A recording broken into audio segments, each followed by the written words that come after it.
Weeks before the world lost Dolly Parton, she whispered a final wish that stunned even her closest circle. It wasn't for applause or attention, but for something far more personal. As her days quietly dwindled, Dolly left behind a message so emotional, it redefined how legends say goodbye, Annie. The love story that Hollywood forgot. In a town built on spotlights and red carpets, Dolly Parton found love in the quiet shadows. It was 1966 when she married Carl Dean, a man the world barely knew, but she knew him better than anyone. He wasn't a movie star, didn't chase the cameras. He owned a paving business, wore work boots, and loved Dolly not for who she was on stage, but for the girl from Sevierville, Tennessee. He's never been part of the showbiz scene, Dolly once said, and he never wanted to be. But he's always been part of my heart. For almost 60 years, their marriage was one of Hollywood's best-kept secrets. No scandals, no headlines, just a deep, quiet bond. Loyal, steady, and true. While the world chased after her rhinestone glow, Carl stayed behind the curtain, holding her together. He was her anchor, the one who kept her grounded as fame threatened to carry her away. "My home isn't in Nashville or Los Angeles," she once whispered. "It's wherever Carl is." But in the final chapter of her life, that anchor slipped away. Carl passed first, and the silence in Dolly's world grew heavier than ever before. That heartbreak takes us to the next chapter, where goodbye became something sacred. A private goodbye to her one true love. Carl Dean passed peacefully at age 82, tucked away in their Tennessee home. No cameras, no press releases, just Dolly holding his hand as he slipped away. For hours, she sat there beside him, not as a star, but as a wife, whispering lyrics they used to dance to, running her fingers through his hair. Friends say she didn't speak much, just wept and hummed the old gospel tunes they loved. "He was my home," she reportedly told a close friend, "and now it's like the lights are off inside me." When the news broke, her statement was short, gracious, grateful, and painfully measured. But behind those words was a woman in pieces. She didn't sleep. She didn't eat. But what she did next shocked even her closest friends. Just days after losing the man she loved, Dolly walked onto a stage, dressed in black, shimmering with rhinestones, smiling through tears. "He'd want me working," she told the crowd that night. "He always said, 'That's how you heal, Dolly. You keep singing.'" And in that moment, the world saw the kind of strength only legends carry. Her grief wasn't hidden. It was transformed into a performance, into a memory, into something beautiful. And what she said next would move the entire world to tears. That moment is coming up next, where one sentence turned a performance into a farewell. Why she took the stage, just days after losing him. The world expected her to disappear for a while, to grieve in silence, to cancel everything and go off the map. After all, how do you lose the love of your life and then stand in front of thousands, smiling? But Dolly Parton has never lived by the rules. Just days after Carl Dean's passing, she shocked everyone by stepping onto a stage. The spotlight hit her like a sunrise, breaking through storm clouds. She wore a black gown dusted in rhinestones, grief dressed up in glitter. Her hair was still big. Her smile was still warm. But her eyes, you could see the weight behind them. The crowd fell silent, not because they were told to, but because they knew they were watching something sacred. "He would want me working," Dolly said softly, her voice barely rising above a whisper. "He always said, 'Don't stop being who you are, even if I'm gone.'" There was no grand speech, no carefully written tribute, just music and a woman holding back a storm. She sang like she was trying to hold on to something, not for the charts, not for applause, but for closure. Every note was a thread stitching her broken heart back together. The audience didn't just listen, they grieved with her. It wasn't a concert, it was a ritual. At one point, she paused, looked out into the sea of faces, and smiled, not because she felt okay, but because she knew Carl would want her to keep shining, even in the dark. "This is how I say goodbye," she said. "Through song, through stories, through love." Behind the curtain, her team was stunned. No one thought she'd show up. No one thought she'd be able to get through it. But she did. Because that's who she's always been. A woman who turns pain into poetry and sorrow into sound. Her fans that night didn't leave with autographs or selfies. They left with something deeper. A memory of resilience. They had witnessed a farewell in real time, and it would stay with them forever.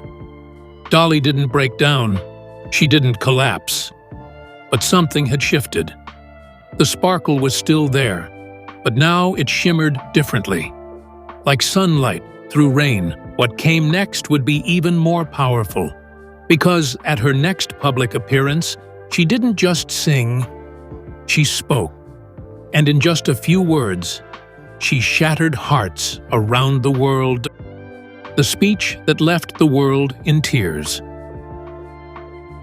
It happened during a small, intimate event. Nothing flashy, nothing sold out. Just Dolly, a microphone, and people who loved her. She stepped onto the stage slowly, holding a guitar like it was the only thing keeping her standing. The room was quiet, but not tense. It was the kind of quiet you feel at a funeral.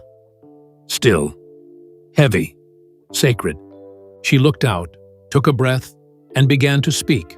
Not as a legend, not as an icon, but as a woman who had lost the one person she could never replace.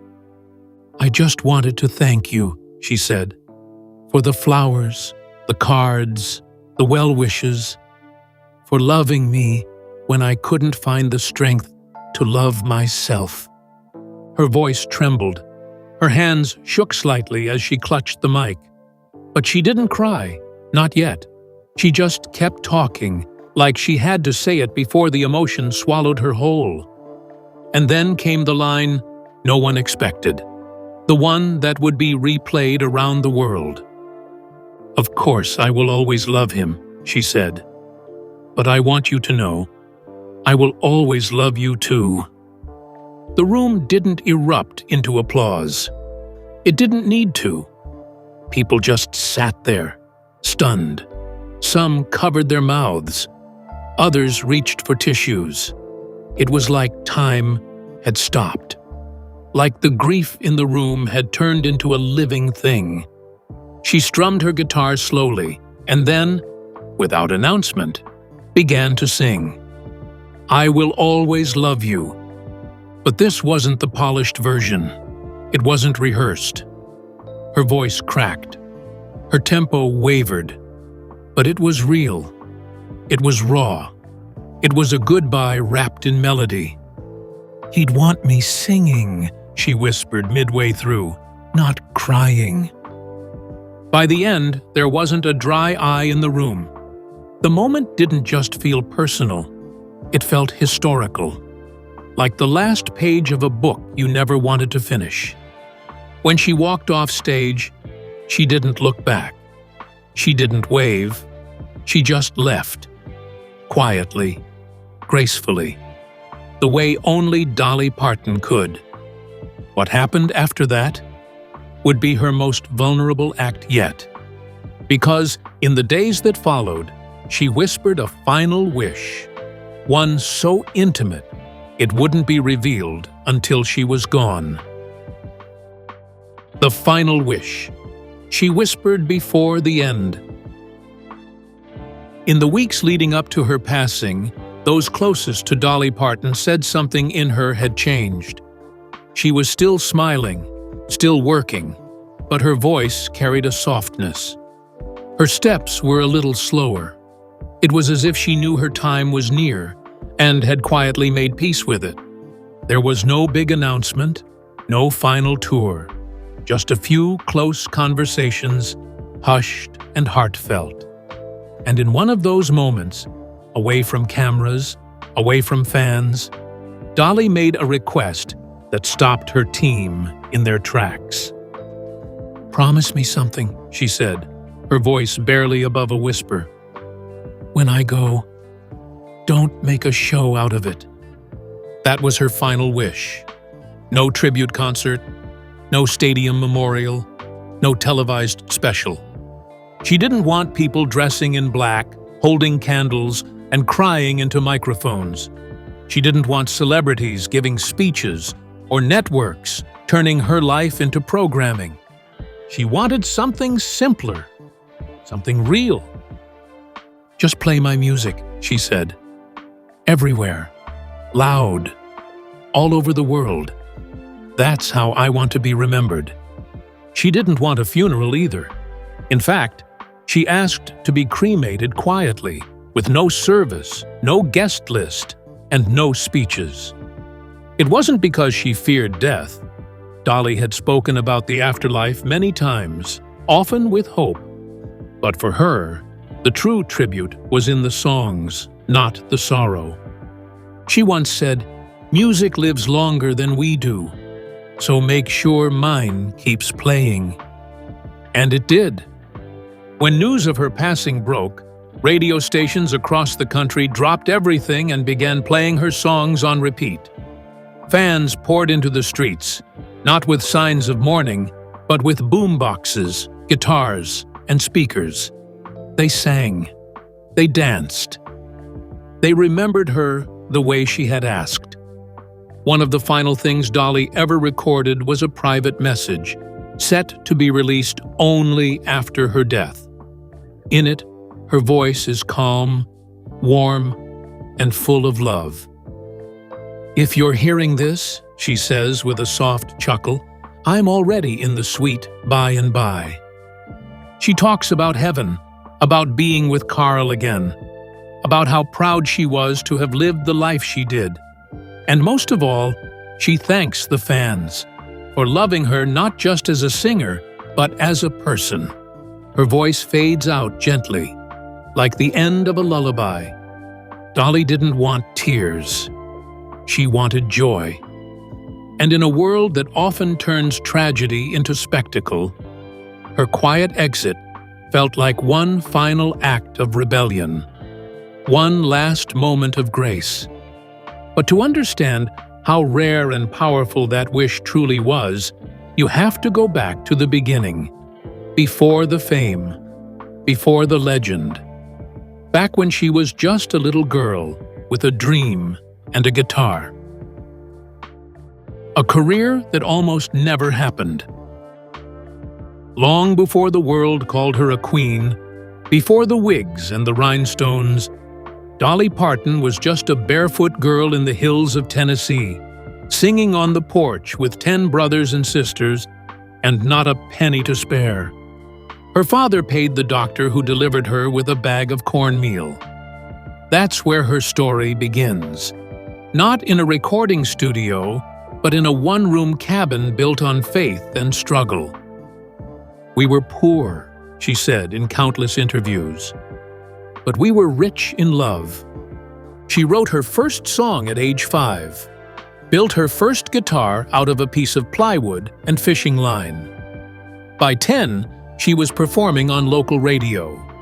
By 13, she was on national television. But even with all that early talent, Nashville didn't roll out the red carpet.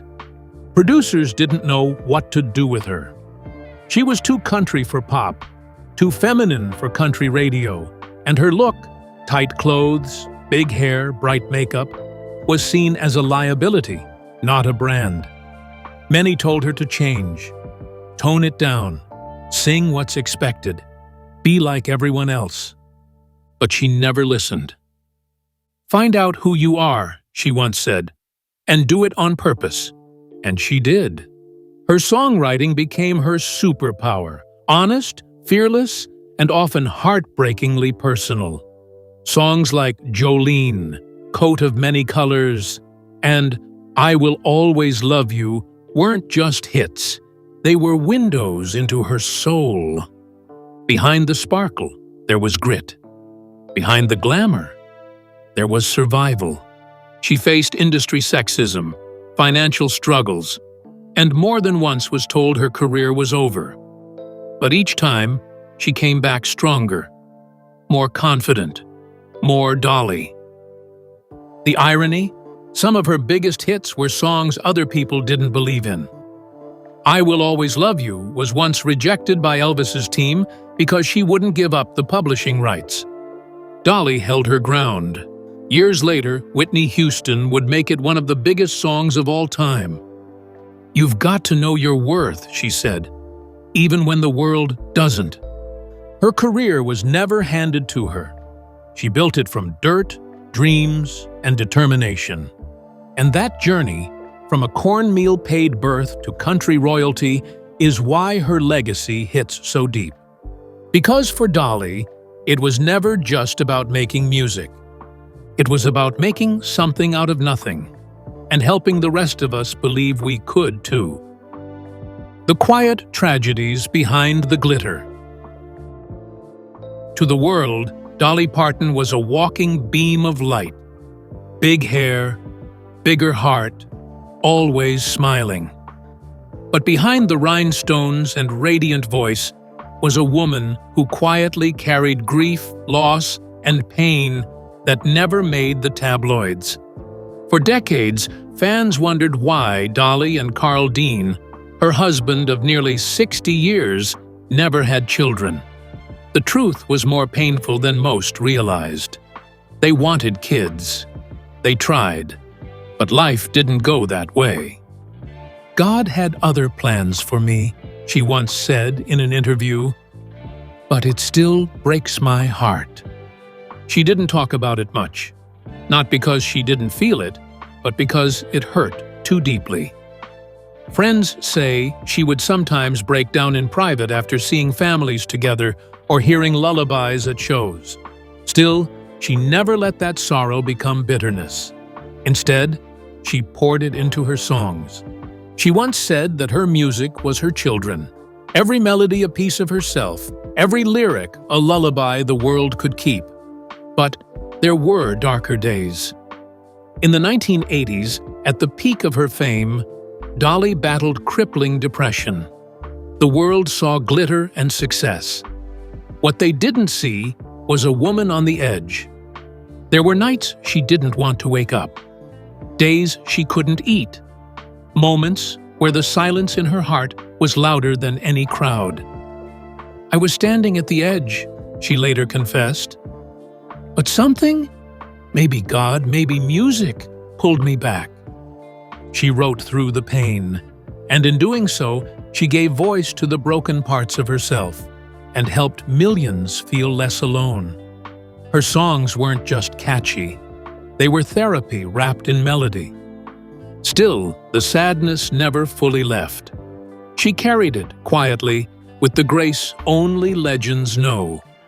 People admired her sparkle, not knowing how much of it was made from shattered pieces. Even her sense of humor, the jokes about her looks or figure, it was her armor, a way to deflect judgment, to take control of the narrative before anyone else could. "It takes a lot of money to look this cheap," she'd laugh, but beneath the joke was a woman protecting herself. And somehow, she kept giving, kept smiling, kept showing up, not just for fans, but for people who would never know her pain. Because that was Dolly's greatest magic. Not the fame, not the voice, but the ability to hurt quietly, while healing everyone else out loud. And as the glitter settled in her final months, people began to realize something deeper. Her legacy wasn't just in songs, but in how she loved. And that love, it changed the world. Legacy beyond music, a heart that changed the world. While Dolly Parton's voice reached millions, it was her heart that left the deepest mark. Because behind the platinum records and Grand Ole Opry lights was a woman who believed in giving quietly and giving everything she could. Long before celebrity charity became a headline grab, Dolly was donating millions with no press release, no photo op, no applause. Children's hospitals, disaster relief, literacy programs.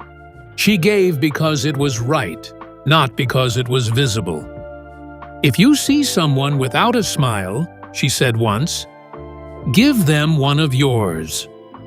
Her biggest legacy outside of music, the Imagination Library, a program that mailed free books to kids around the world, no matter how poor, no matter where they lived.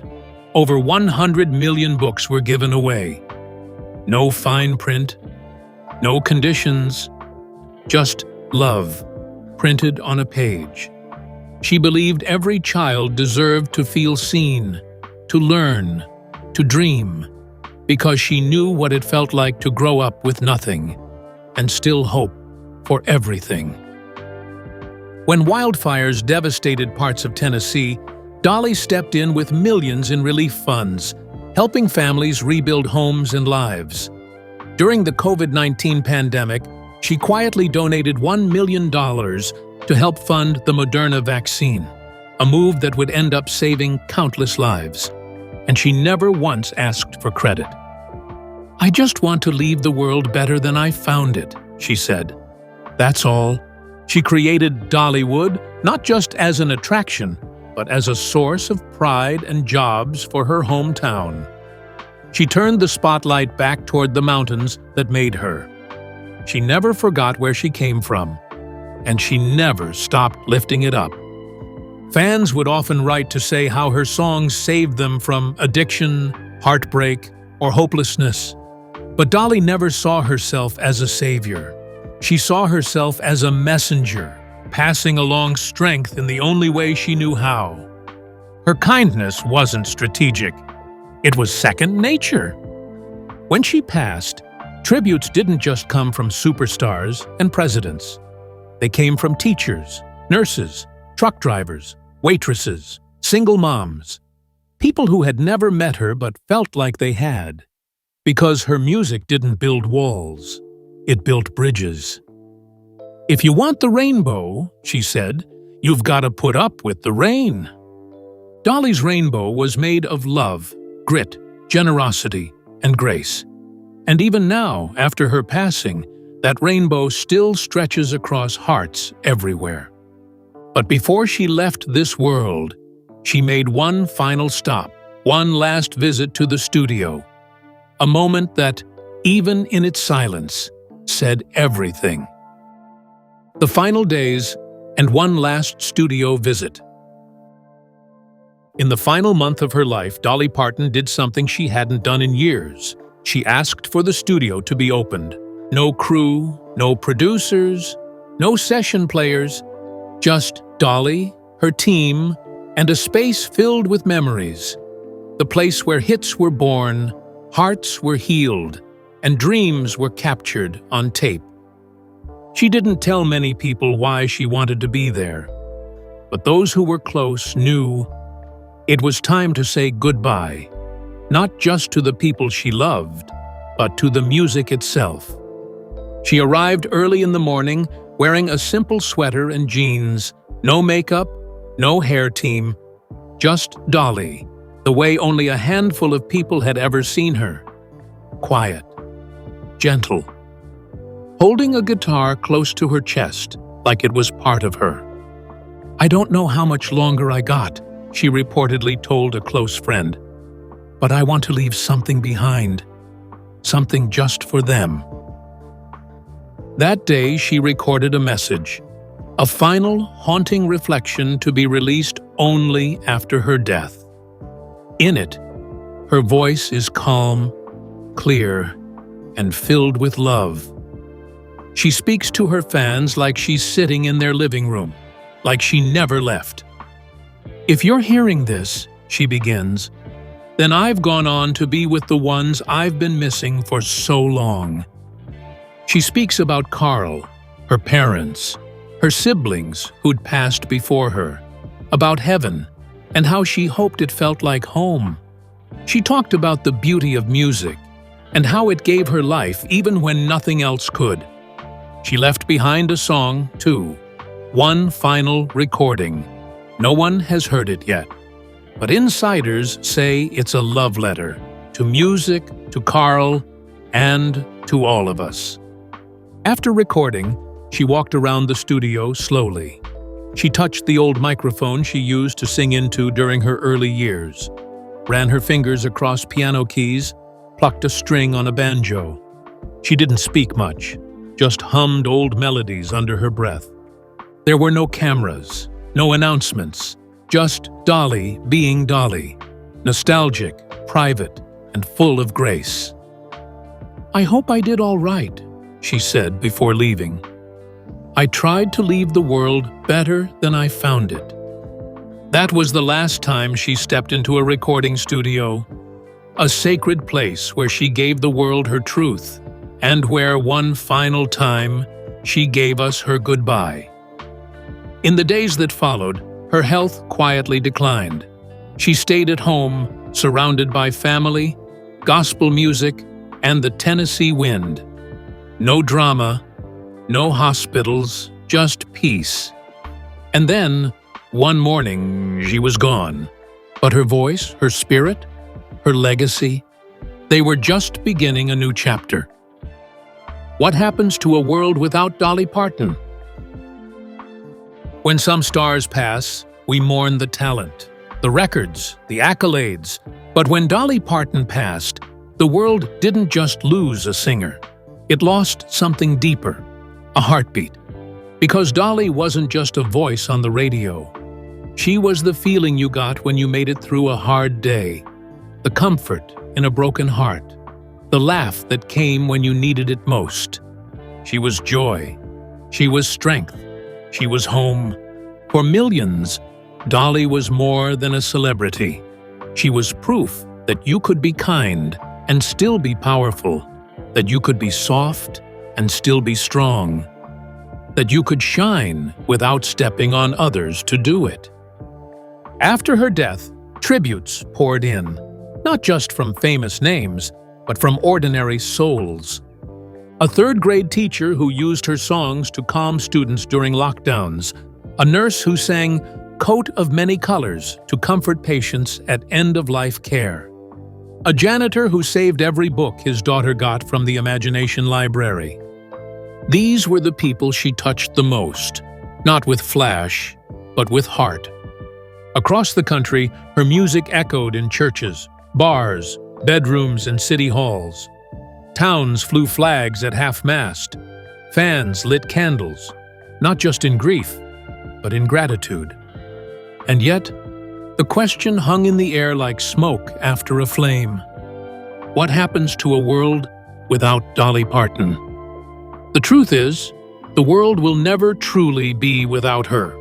She's in every child who learns to dream bigger, in every woman who refuses to change herself to be accepted, in every song that dares to tell the truth, even when it hurts.